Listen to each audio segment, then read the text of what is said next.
So, Anno 1800 is a game about building up civilization from absolutely nothing. You start on an island, you just have yourself a harbour, and you have to build everything. You have to get workers coming in. You start off with farmers, they build up to workers. You have residences to deal with. You have a load of production buildings, all the materials, the supplies. There's trading. There's a lot to this game. So what we're going to do in this video is go through the ultimate beginner guide. I'm going to give you guys some tips and tricks to help you understand the game better so that you have a smoother time getting into the game. And the footage in the background, you will see that some things I'm saying don't do are actually happening in the footage. That's because I want to show you that you can still be successful without taking these tips on board. It's just you're going to be a lot more efficient. You're going to be way more successful if you do follow these tips. So jumping in, never ever put your marketplace near the harbour. Mine is right next door to my harbour, but you don't want to do that. You want to give it as much space as possible and just build a road down to your harbour because it acts as a central hub. And one of the biggest tips I can give is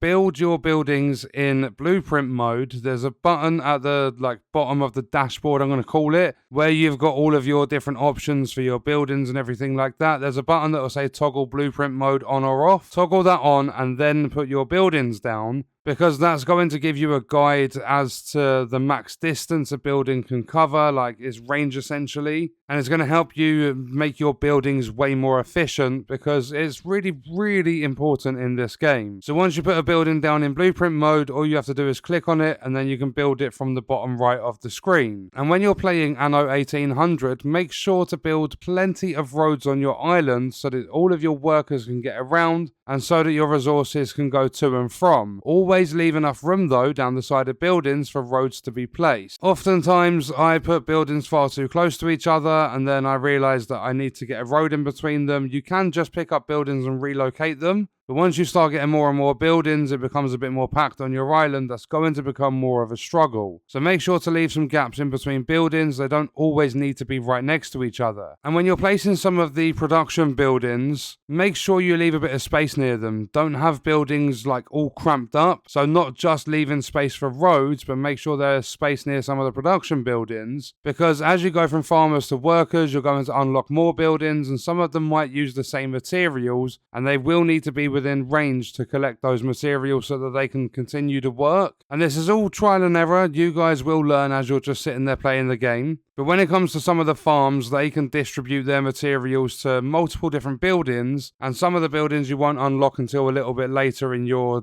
time on the game. So just don't cramp everything up altogether, because it's only going to hurt you in the long run. And when you start getting workers, so you upgrade from farmers to workers, make sure that you are placing more farmer residences down, because when you upgrade from a farmer to a worker residence, they are actually classed as separate workers. They do entirely different jobs. So upgrading, for an example, you upgrade every single one of your farmer homes, they all go to worker homes, you're going to have no farmer workforce whatsoever. And the worse your farmer's workforce becomes, or even your workers' workforce, the worse your efficiency is going to be when it comes to buildings that produce materials. You'll see whether you've got a negative or a positive workforce for your workers and farmers at the top of the screen. So don't worry about looking at all the different buildings individually, but make sure you have enough residences for farmers and for workers. You don't want just one, you need both. And also, when you're expanding your city and you've got workers, you will have the ability to lay down paved road or paved streets. Make sure you are bringing in enough bricks in order to lay this street down,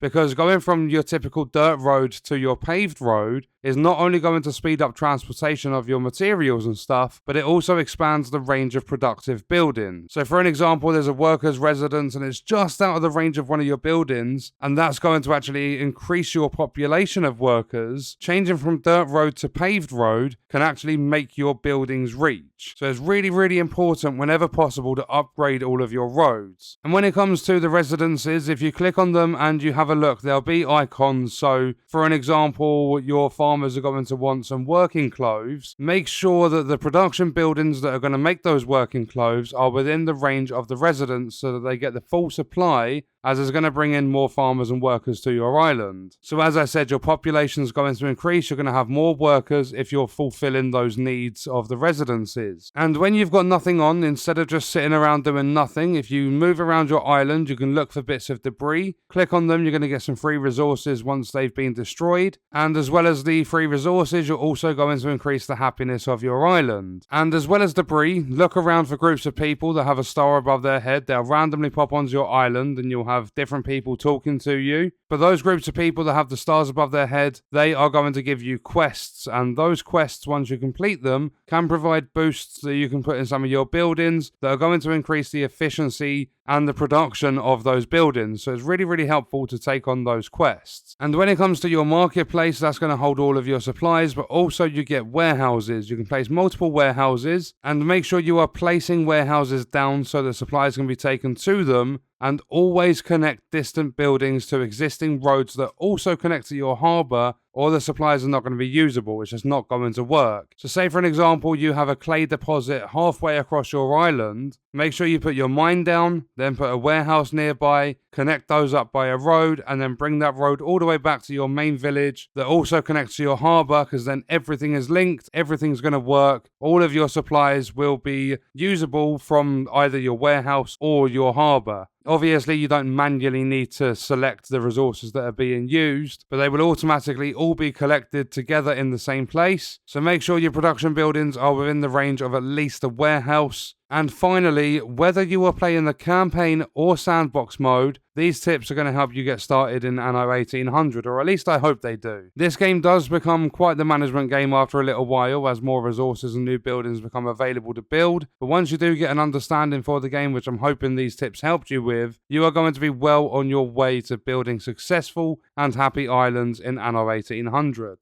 And on that note, we are going to leave the video there. If you enjoyed it, leaving a like is appreciated. If you wish to support me further as a creator, there are links in the description. Let me know your thoughts about the video in the comments. And if you want to watch more, you can click the video on screen. All support on the channel is greatly appreciated, and I hope you enjoyed it. Thank you for watching.